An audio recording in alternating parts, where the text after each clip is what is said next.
The most common mistake that I see when people are trying to get this in is that they put it right here. They find the opening of the piercing hole. They get excited and they're like, all right, I found it. And they go like this.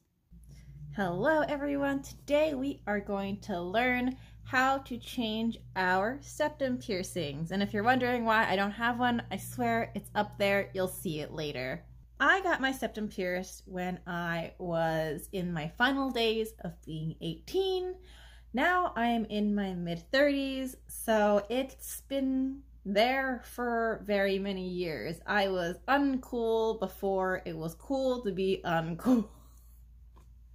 Over the years, I've had a number of friends who've had their septums pierced, and when it came time that they wanted to change their jewelry, they couldn't figure out how to get it through the other side, or they hurt themselves by trying to insert the jewelry. So this is going to be a really simple, straightforward guide on how to change your septum piercing, because I've had mine for so long and I've also had to walk my friends through how to do it if they've asked. So hopefully this will be of some help to anybody who's ever had trouble, or you just got your septum pierced and you want to change it but you're not really sure, or maybe you just tried it and you couldn't get the ring through. So here we go.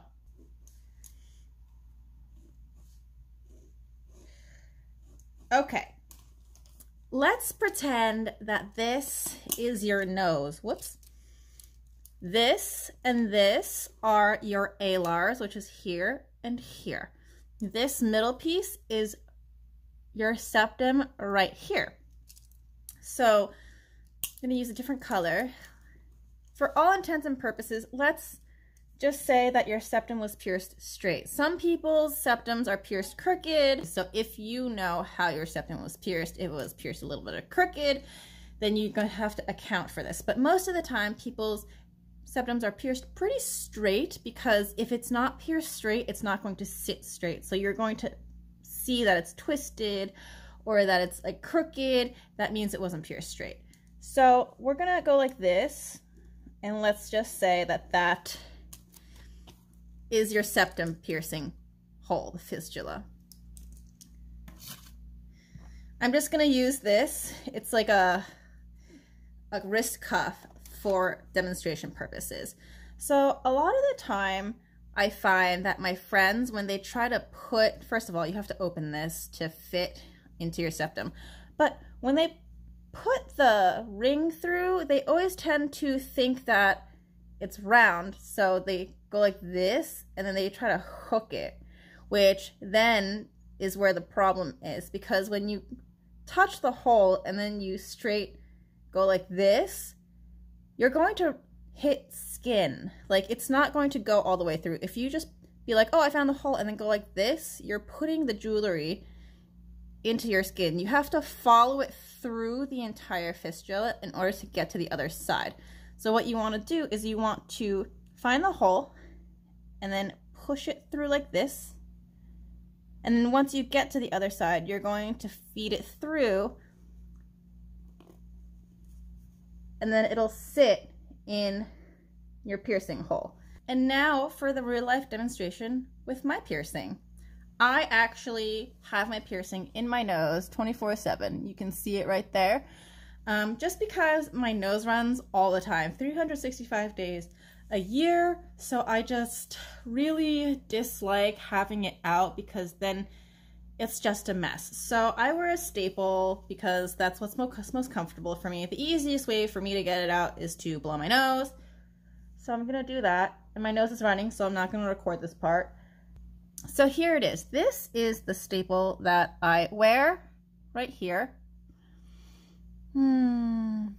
It's like two thick silver nose hairs. So here it is. Let me take it out for you.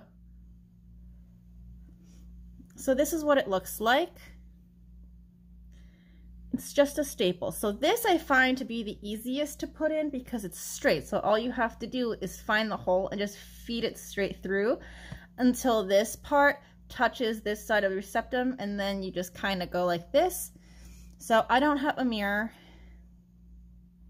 so we're just gonna feel for it. But what you don't want to do is you don't want to look in the mirror and like go like this to try and find the hole, because when you make strange faces, it's pulling your skin, so your skin's not going to be in line the way that it was when you had it pierced. So usually when people get their septums pierced, they're kind of sitting there like this.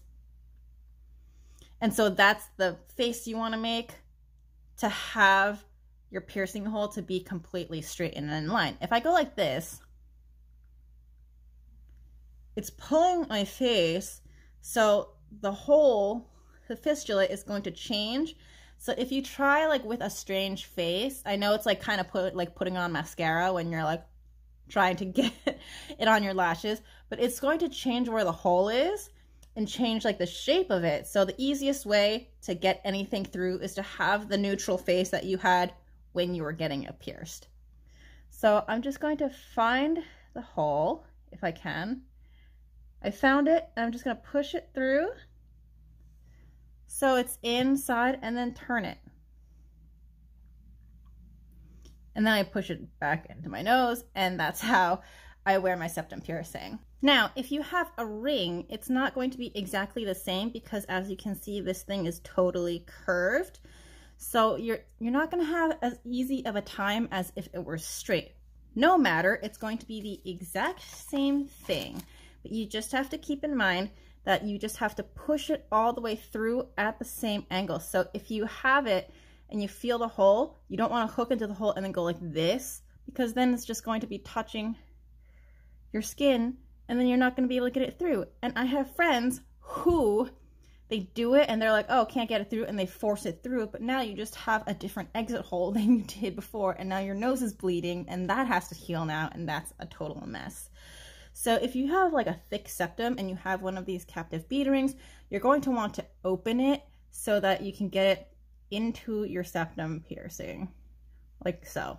You have to have the opening of the ring large enough that you can put it up your nose. If it's too small and your septum is larger than the opening, you're not going to be able to feed it through. So since I have a pretty small septum, I'm just going to keep it like this. So what I do is I put it up there, and then I look for the hole. I'm right-handed, so I have to, and then once I find it, you just want to push it through the same, see how I'm not twisting it to go down? You just want to push it all the way through until you see the other side, and then pull it down.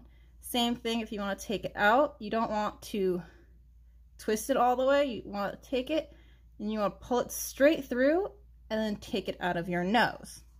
If you have a septum clicker, the one that's kind of like the straight with a U, super easy. You put it in just like the straight piece that I showed you. But if you have a septum clicker like this one, which is a round one,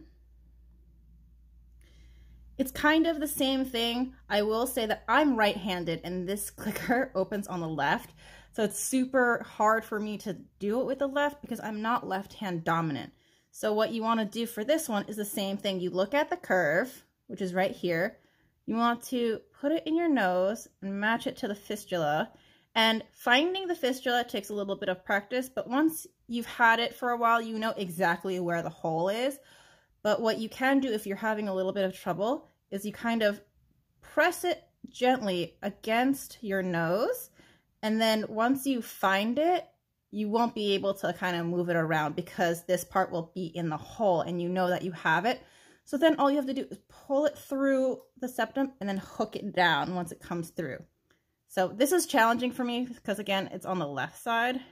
Okay, so I found the hole and you just want to push it until it gets the other side and then hook it down and you want to shut it.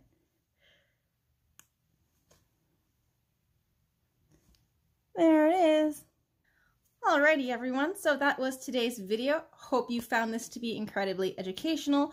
Hope that this helps anyone who has trouble with changing their piercings, or if you are looking to change your piercings soon and you just don't know how. I hope this guide has been helpful for you. So thank you guys so much for watching as usual, and I will see you guys next time. Bye!